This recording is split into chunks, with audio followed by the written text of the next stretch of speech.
आदरणीय मेरे प्रिय दोस्तों और भक्तों, क्या आप जानते हैं कि देवव्रत भीष्म ने क्या गलती करी? दोस्तों, मैं आपको बताता हूँ कि जब महाराजा शांतनु ने मल्लाह पुत्री सत्यवती से विवाह कर लिया, सत्यवती को पत्नी के रूप में पाकर राजा शांतनु बहुत प्रसन्न तो हुए। समय के साथ उनके दो पुत्र हुए, जिनके नाम चित्रांगद और विचित्रवीर्य रखे गए।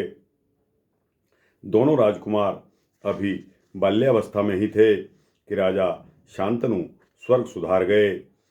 परंपरा के अनुसार हस्तिनापुर के सिंहासन पर सत्यवती के बड़े बेटे चित्रांगद को राजगद्दी पर बैठाया गया, पर वह गंधर्वों के साथ युद्ध करते हुए वीरगति को प्राप्त हो गया।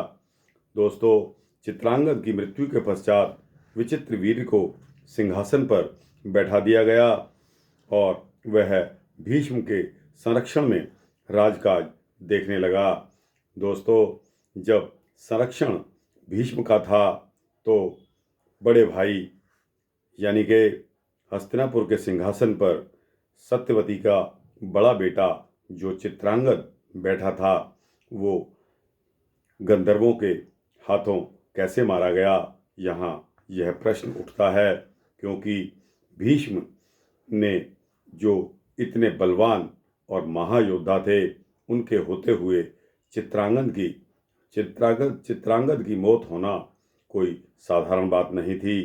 दोस्तों, इसके पश्चात मान लिया कि उनका छोटा भाई विचित्रवीर्य सिंहासन पर बैठाया गया और वह भीष्म के संरक्षण में राजकाज देखने लगा। उसी समय जब काशी नरेश ने अपनी तीनों पुत्रियों अम्बा, अंबिका और अंबालिका का स्वयंवर रचाया, तो भीष्म पिता वहाँ स्वयंवर में जाकर उन तीनों को अपने भाई विचित्रवीर्य की रानियां बनाने के लिए हस्तिनापुर ले आए। दोस्तों, यह जोर जबरदस्ती वाला काम था, क्योंकि उन्होंने यह बताया कि आज तक इतिहास के मुताबिक काशी नरेश की लड़कियां जो होती हैं, उनका विवाह इसी घराने के साथ होता आया है और कहीं अन्य नहीं होगा। यह एक दादागिरी को दर्शाता है। दोस्तों, उस दादागिरी का नतीजा आगे क्या भुगतना पड़ता है, वह आगे वृत्तांत में बताऊंगा। दोस्तों, हस्तिनापुर पहुंचकर जब भीष्म ने राजकुमारियों के सम्मुख यह प्रस्ताव रखा, तो अम्बा ने उन्हें बताया कि वह तो शाल्व नरेश से पहले से ही प्रेम करती है। यह सुनकर भीष्म अम्बा को सम्मान सहित शाल्व नरेश के पास छोड़ आए। अंबिका और अंबालिका का विवाह जो है विचित्रवीर्य से हो गया, लेकिन इसे भाग्य की विडंबना ही कहा जाएगा कि विचित्रवीर्य निस्संतान मृत्यु को प्राप्त हुआ। तो दोस्तों, यहाँ आपको पता लग गया होगा कि शांतनु पुत्र भीष्म ने क्या गलती करी। दोस्तों, एक गलती तो उन्होंने यह करी कि सत्यवती के बेटों के लिए अपनी राजगद्दी को त्याग कर ब्रह्मचर्य का पालन करना स्वीकार कर लिया और इस पर शपथ ले ली।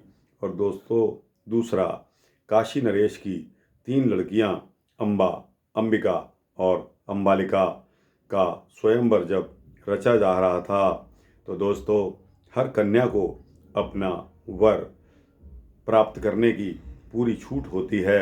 लेकिन जब भीष्म वहाँ धनुष बाण लेकर पहुँच गए उस राजसभा में, उन्होंने वहाँ खलल मचा दिया और सभी राजाओं को कह दिया कि अगर कोई तुम में से बोला तो वो मौत के घाट उतार दिया जाएगा। अतः तीनों कन्याओं अम्बा, अंबिका और अंबालिका को वह जबरदस्ती अपने पिता की शरण में उनसे विवाह करने के लिए ले आए। दोस्तों, यह एक जबरदस्ती वाला कांड हो गया। यह भी देवव्रत की महान गलती मानी गई है, दोस्तों आगे इस वृत्तांत में क्या हुआ आपको बताऊंगा। सिर्फ इतना ही जान लीजिए कि देवव्रत की जो गलतियां, जो महान वशिष्ठ, महान मुनि वशिष्ठ ने जो शाप दिया था, वो किस तरह सच्चाई में उतरता है, दोस्तों आपके समक्ष है। यह वृत्तांत यहाँ समाप्त होता है। अच्छा लगा हो तो इसको लाइक और शेयर करते हुए अपने दोस्तों, भक्तों, मित्रों, जिज्ञासुओं को अवश्य भेजना, और इस चैनल को सब्सक्राइब करने से आपको इसी तरह के भक्ति वृत्तांत मिलते रहेंगे। जय श्री राधे कृष्णा।